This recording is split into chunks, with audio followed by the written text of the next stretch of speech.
We're going to spend the next few lectures talking about the Second World War. This is obviously an immense topic. We could spend months talking about it.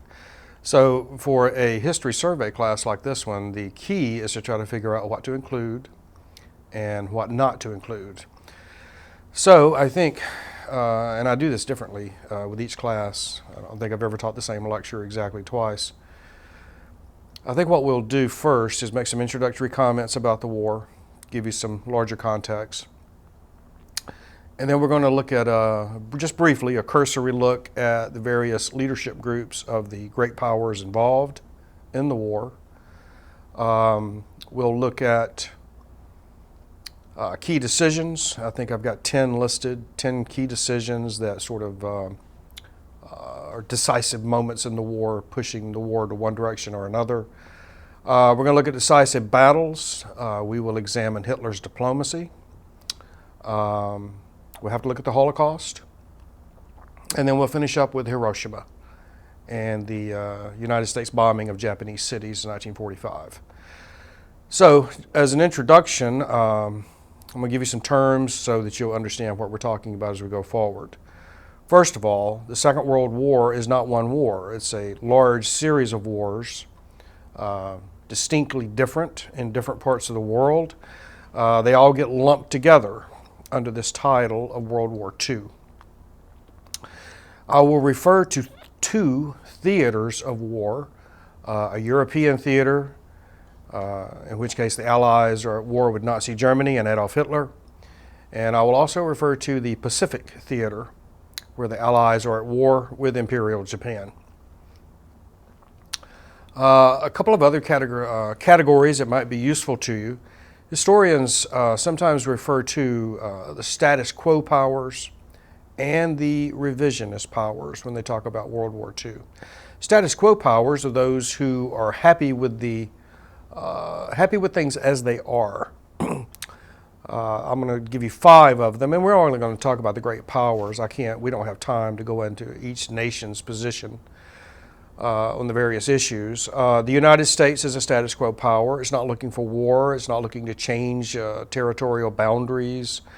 France and the United Kingdom are both status quo powers. China is a status quo power. And finally, the Soviet Union. Now, the Soviets are a little different in that they are a status quo power in that they're not looking for war, but you'll remember that a large swath of Soviet territory was taken from them at the end of World War I, and Joseph Stalin's looking for opportunities to reclaim that territory. He's not looking for war to reclaim them, but he is looking for opportunities, and he would not turn down an opportunity to reacquire Estonia, Latvia, Lithuania, parts of Poland and Finland. So the Soviets are a status quo power, but with some doubt. The revisionist powers are powers that are looking to change the territorial boundaries of the world. These are more aggressive powers, willing to risk war to do so. There are only 3, Nazi Germany, Imperial Japan, and Fascist Italy. Now, this lecture depends very much on you following the images as we go forward, give you a sense of who these people are. I'm going to talk about the leadership groups of these 8 great powers. And we're going to start with Nazi Germany. It's impossible to imagine World War II in Europe without Hitler. He is the driving engine of this catastrophe. Hitler is head of the Nazi Party. He is the Chancellor of Germany. He's the head of state. And he is also the commander-in-chief of the armed forces. He is the ultimate authority in Nazi Germany. Hitler can be characterized as a pathological anti-Semite.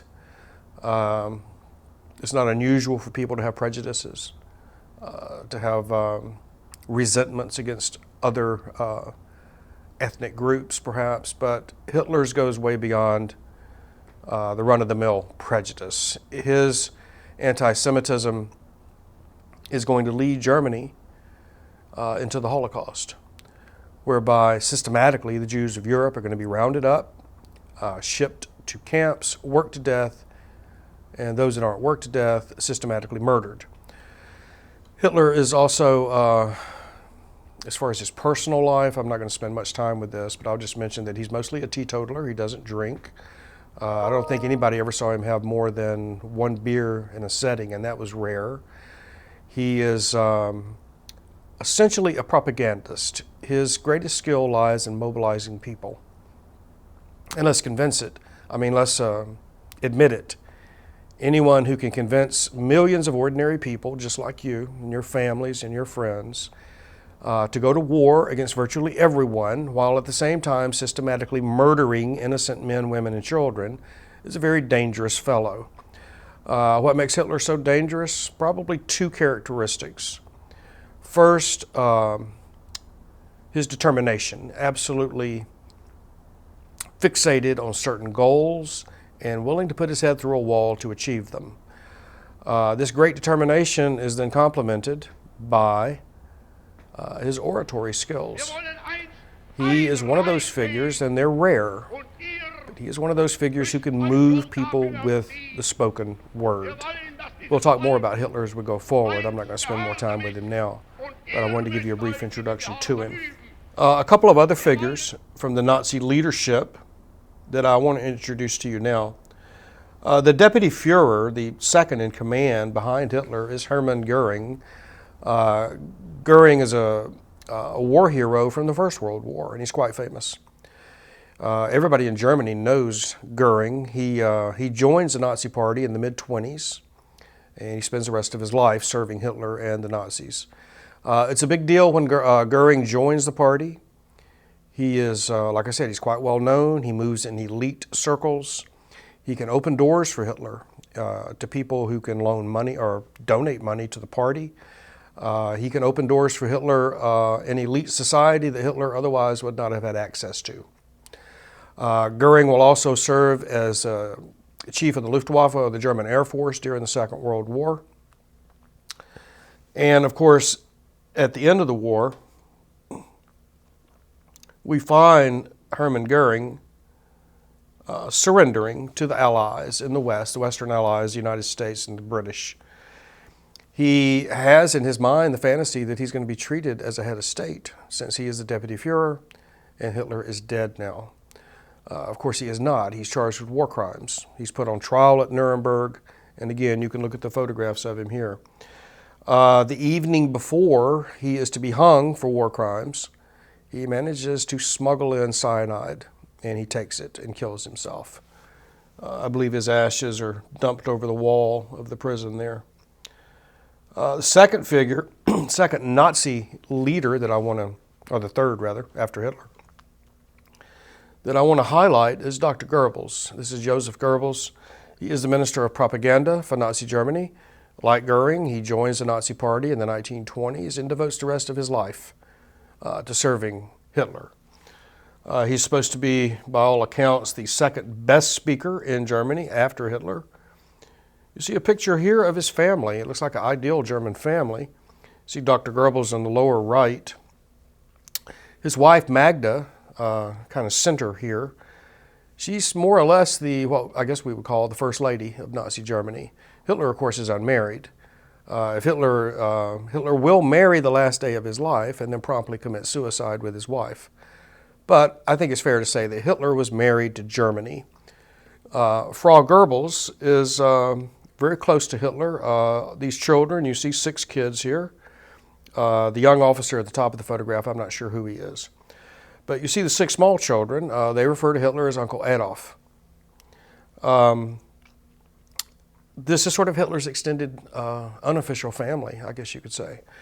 It's interesting that at the end of the war in April 1945, the Goebbels family gathers in the bunker beneath Berlin. You can hear Soviet tanks up ahead. The end is obviously at hand. The children are kept all in one room with bunk beds deep underground in the bunker. Frau Goebbels goes there with a doctor. Sedatives are given to the children. An hour later, Frau Goebbels returns to the children's room with 6 cyanide capsules, which she places between the teeth of her children and then crunches down on them, killing all 6 of her kids. She and her husband will later commit suicide that same day. You'll see that a lot of the Nazi leaders meet their demise here at the end of the war. Goebbels was responsible for having Hitler's body burned so that the Russians would not capture it and use it as a souvenir. His own body also was to be burned, and you can see from the photograph here that it was not entirely successful. The Russians managed to get to Goebbels' remains before they were entirely incinerated, and it's odd when you look at this picture of a charred Joseph Goebbels. You see, even in death, his hand extending upward, almost like a Nazi salute. I'm going to mention Heinrich Himmler here. He is the Reichsfuhrer SS. If Hitler's anti-Semitism led to the Holocaust, we can give credit to this gentleman, and I use that term very loosely, for carrying out the Holocaust for Hitler, organizing the camps and staffing them and determining on methods of murder. Later, I'll give you some films that you might consult regarding the Holocaust so that you can get a better idea of the evil of this man. You see Himmler here with his boss, no doubt discussing some mischief. Himmler, of course, surrenders like Goering to the Western Allies. He rapidly finds out that he's going to be tried for war crimes, and then he does what you would anticipate him doing. He carries cyanide capsules around like Tic Tacs, and he has one lodged in the back of his mouth, and once he realizes he's going to be jailed and tried, he bites down on the I almost said Tic Tac. He bites down on the cyanide and kills himself. You can see a picture of him here in an American commander's office. I need to say a couple of words about Albert Speer. Speer is Hitler's architect. I think it's fair to say that this may be the most human relationship that Hitler has with anybody. Hitler himself, of course, wanted to be an architect when he grew up. By a quirk of fate, he was not admitted to the Vienna School of Fine Arts. Therefore, he became a politician. Such does the fate of history turn. Hitler, wanting to be an architect, found that he could live vicariously through Speer. Now, we wouldn't mention Albert Speer unless he had other talents. If he was simply the architect, it probably wouldn't be worth going into. Turns out Speer is an organizational genius. He is put in charge of the German armaments industry in 1943.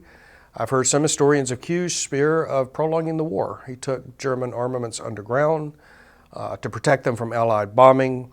He used POWs as labor in these armaments industries. You can see him here at Nuremberg, the same trials that Goering attended. He was sentenced to 20 years in prison for using POWs as labor. When he emerged from prison in 1966, he published 2 books. These were both bestsellers. Many people were angry that Speer was able to capitalize on his career as a high-level Nazi.